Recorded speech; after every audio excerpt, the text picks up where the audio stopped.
Bonsoir à tous, merci de regarder Espace TV. Bienvenue dans ce journal, le sommaire. Moustapha Naïté passe le témoin à Kadiatou Emily Yabi après 7 ans à la tête du ministère des Travaux publics. Et de l'autre côté, c'est Ibrahima Khalil Kaba qui a été installé dans ses fonctions de ministre des Affaires étrangères. Mamadou Kalisso et Idrissa Barry seront dans cette édition. Crise politique guinéenne. Et si l'exécutif veut un dénouement, un cadre de dialogue est annoncé à travers un décret. Le chef du gouvernement devra piloter les pourparlers. C'est tout pour les titres. Bienvenue à tous.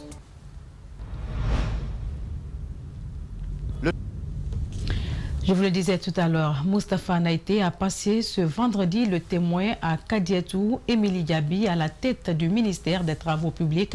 La cérémonie s'est déroulée sous la coordination du ministre secrétaire général à la présidence de la République, Nabi Youssouf Kiridi Bangoura. Le compte rendu de Mamadou Kalisso et Aboukour Yakourma. Le temps est venu pour moi de vous laisser entre les mains de Madame la ministre. Je finirai sur cette citation de Jean de la Bruyère. Il n'y a guère au monde un plus bel excès que celui de la reconnaissance. La reconnaissance, Moustapha Naïté l'a exprimée à l'endroit de l'ensemble de ses collaborateurs et au chef de l'État. Durant les 2 ans et demi passés à la tête du département des travaux publics, il s'est battu pour le rajeunissement du personnel qui était très vieillissant à sa prise de fonction. Son équipe s'est battue aussi pour déployer des jeunes ingénieurs dans les différents chantiers pour des stages pratiques. À son actif, plus de 800 km de route en cours de réalisation à travers le pays. Il reconnaît néanmoins que le chemin reste encore long. Il ne s'agit pas non plus, ici, de dire que la lettre de mission a été intégralement respectée. Non, ce n'est pas possible, ce serait pure démagogie. Mais je pense sincèrement que grâce à votre mobilisation, votre travail ardu et votre entière disponibilité, l'opinion publique se rend désormais compte de l'immensité de ce qui se fait dans ce secteur. Je sais que pour certains, j'ai été un peu trop loin dans la collaboration en vous faisant travailler, même les week-ends, la nuit, sous la pluie et sous pression permanente. Dites-vous que c'était pour la bonne cause. Pour la bonne cause et le principe de continuité qui régit l'administration, la nouvelle ministre remercie son prédécesseur pour le travail abattu. Elle tend la main au cadre du département. Grâce à Dieu Tout-Puissant, encore une fois, Monsieur le ministre, vous nous avez légué des acquis concrets et certains sur lesquels nous allons travailler pour les consolider, pour développer le secteur du transport en Guinée. Maintenant, je voudrais m'adresser à tous mes collègues de ce ministère. Je suis fier de me joindre à votre équipe, et je dis bien votre équipe. Nabi Youssouf Kiridi Bangoura, qui a présidé la cérémonie, est revenu sur l'entretien des infrastructures existantes. Il insiste sur la qualité des travaux en cours. D'une passation à une autre, au ministère des Affaires étrangères et des Guinéens de l'étranger, Mamadi Touré a cédé sa place à Ibrahima Khalil Kaba ce vendredi même. Le ministre sortant est revenu sur le bilan de sa gestion alors que le promu promet de s'inscrire dans la logique de la continuité de son prédécesseur pour rendre la diplomatie guinéenne au service de l'émergence. Idrissa Barry, Kerno Sadouba. Durant les 3 ans et demi de sa gestion comme ministre des Affaires étrangères et des Guinéens de l'étranger, Mamadi Touré a œuvré à redonner à la diplomatie guinéenne sa lettre de noblesse sur le plan international. C'est là à travers la présidence tournante de l'Union africaine par la Guinée, mais aussi l'organisation de la conférence diplomatique à Conakry pour apporter des réformes nécessaires en vue de disposer d'un appareil diplomatique performant. C'est le cas notamment de l'amélioration des conditions de travail et de vie des diplomates guinéens à l'étranger. Le département s'est fortement engagé en faveur de nos compatriotes à l'étranger, à travers notamment l'organisation de la première édition du Forum de la Diaspora en 2018 et la mise en place de 38 conseils de Guinéens à l'étranger et ce, dans la perspective de l'élection prochaine du Haut Conseil des Guinéens de l'étranger. Toujours dans son bilan, Mamadi Touré est revenu sur plusieurs accords signés avec des pays sur des exonérations de visa avec la Guinée. Malgré tout, les défis restent énormes et c'est le ministre entrant Ibrahim Khalil Kaba qui aura la charge de poursuivre les réformes de la diplomatie guinéenne et en premier lieu, la mise en œuvre des recommandations de la conférence diplomatique. Je viens dans ce ministère avec un esprit confiant. D'abord, la confiance en votre engagement, mesdames et messieurs les cadres.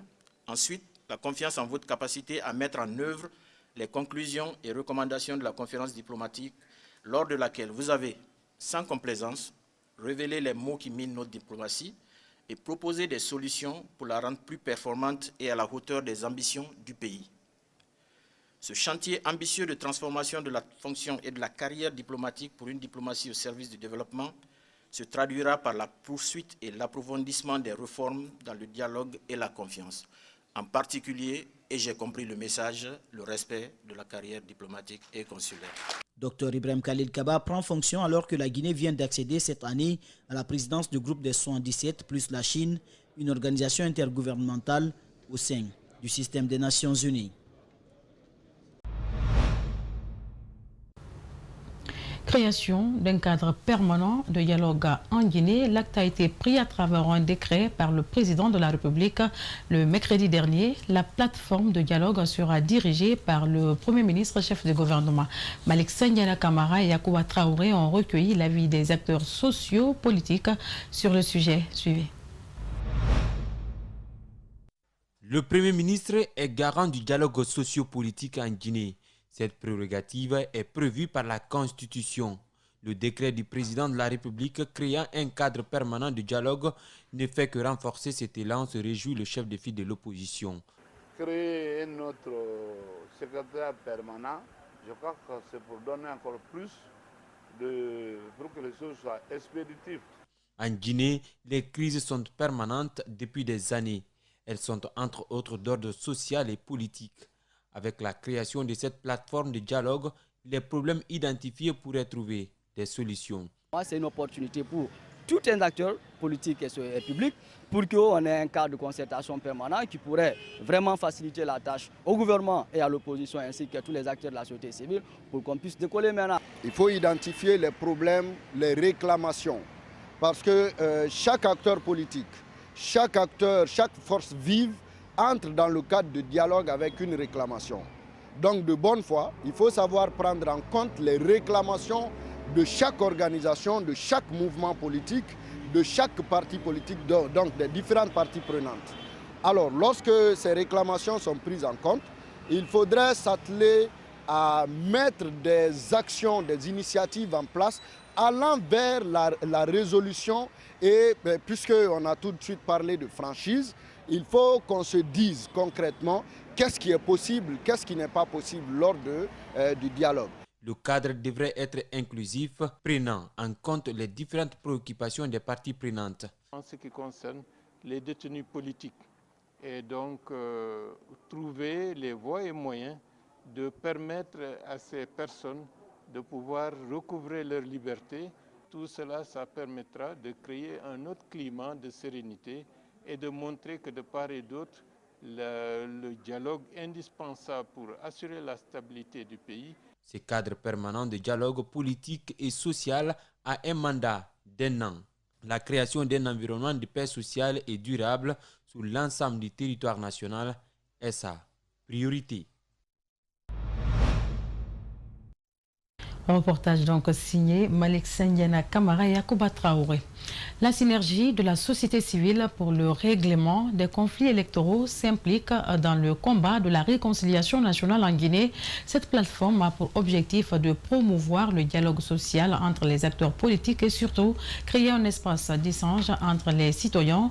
Pour matérialiser ces actions, l'équipe était hier jeudi chez Dr Ousmane Kaba, le président du PADES, pour discuter et lui proposer des pistes de solutions pour une entente et la cohésion sociale en Guinée. Yeneba Bangoura et Abou Koria Kourma nous en disent plus sur cette rencontre. Pour cette première journée, Ils sont 16 participants qui prennent part à cet atelier de formation des formateurs des organisations de la société civile. Elle porte sur le contrôle démocratique et la transparence budgétaire en République de Guinée. Une initiative de l'Action unie pour le développement intégré en Guinée. L'objectif visé à travers cette rencontre, c'est vraiment chercher à outiller les acteurs de la société civile pour qu'ils puissent vraiment mieux lire le budget. Au cours de cette formation, 6 modules seront développés, notamment la préparation du budget et son exécution. C'est le module introductif qui va permettre de planter le décor par rapport au cadre légal, institutionnel, juridique et réglementaire en matière de la gestion des finances publiques en République de Guinée. Ensuite, nous aborderons ce que c'est que le budget de l'État, c'est quoi la définition, c'est quoi la structure, c'est quoi le contenu, quels sont les acteurs qui sont impliqués dans le cadre de la préparation du budget. Après, nous aborderons ce que c'est que la loi de finances, parce que souvent les gens confondent budget et loi de finances. Les attentes sont nombreuses chez ces participants. Ils attendent un changement qualitatif au sortir de cet atelier.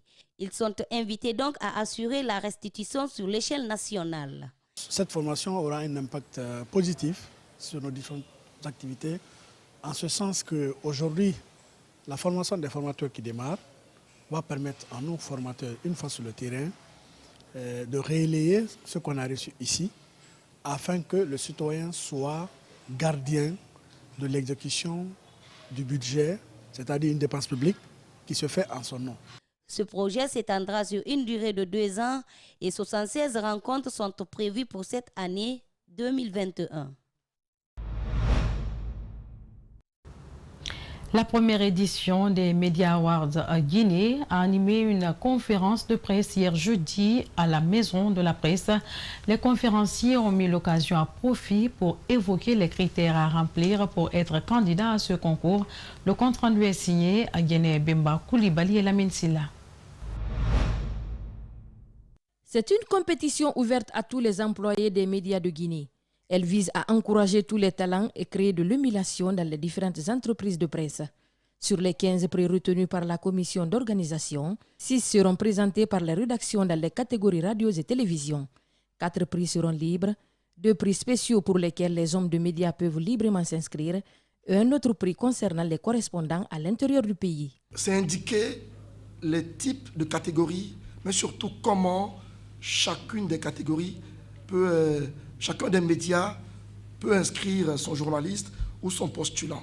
Vous allez constater qu'il y a 6 candidats qui peuvent être présentés par ces médias. Pour être lauréat de ce concours, quelques critères sont énumérés, à savoir le respect des principes éthiques et déontologiques. Le genre reportage est approprié à tous les niveaux pour nous faire revivre les faits. Il faut tout simplement mettre les mêmes critères, donc les critères journalistiques pour pouvoir distinguer, pour pouvoir choisir le meilleur parmi eux.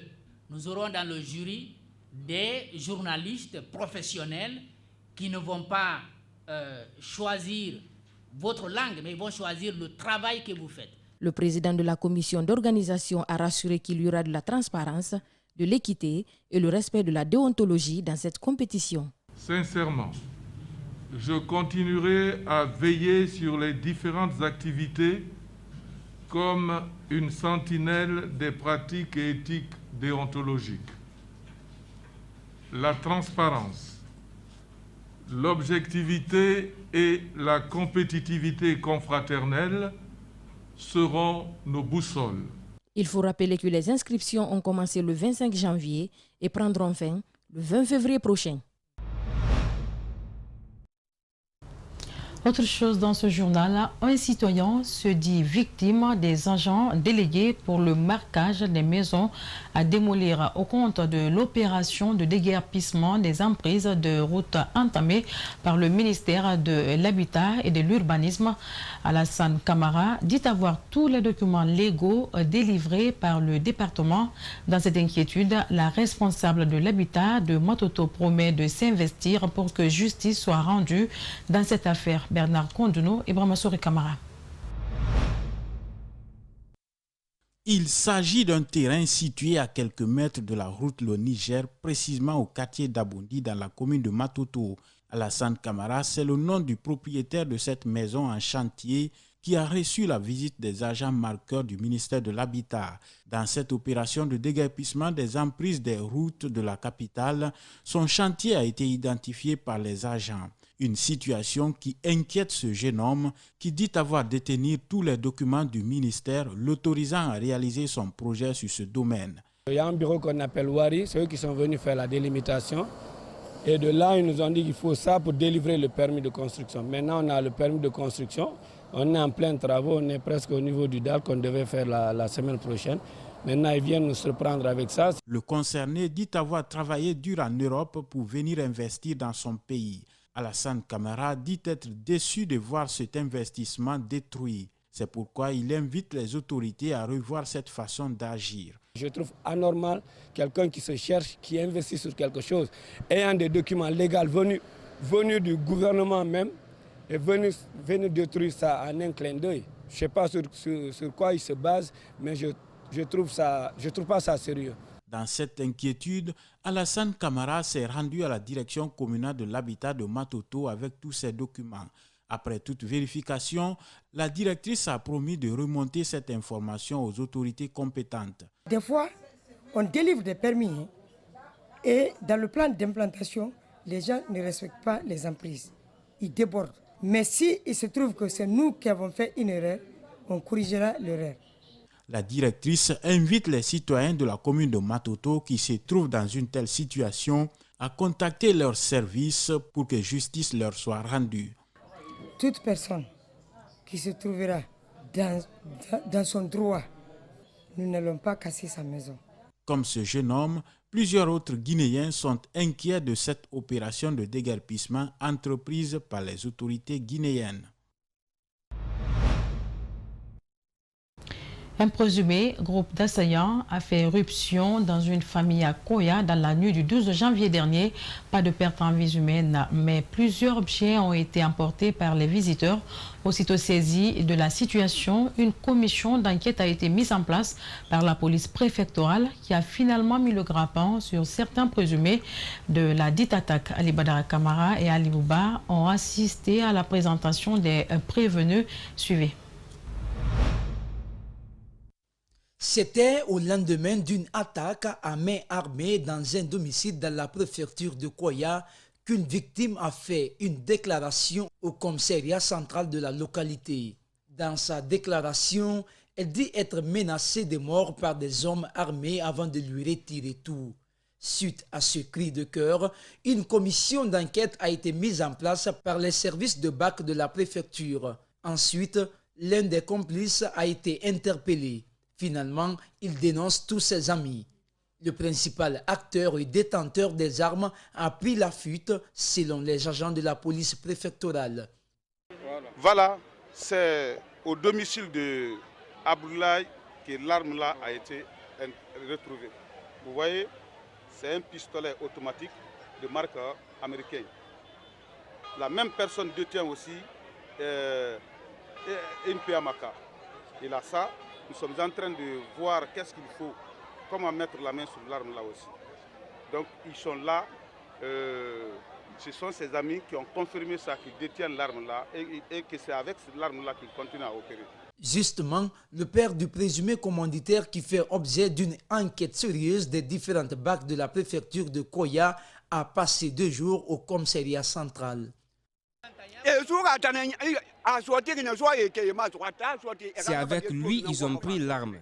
Dès qu'il a aperçu les hommes en uniforme, il a mis l'arme dans leur baraque et il a pris la fuite et moi je suis interpellé à sa place.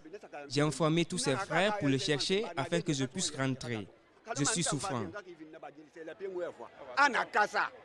La plupart de ces présumés coupables sont des récidivistes, expliquent les agents en uniforme.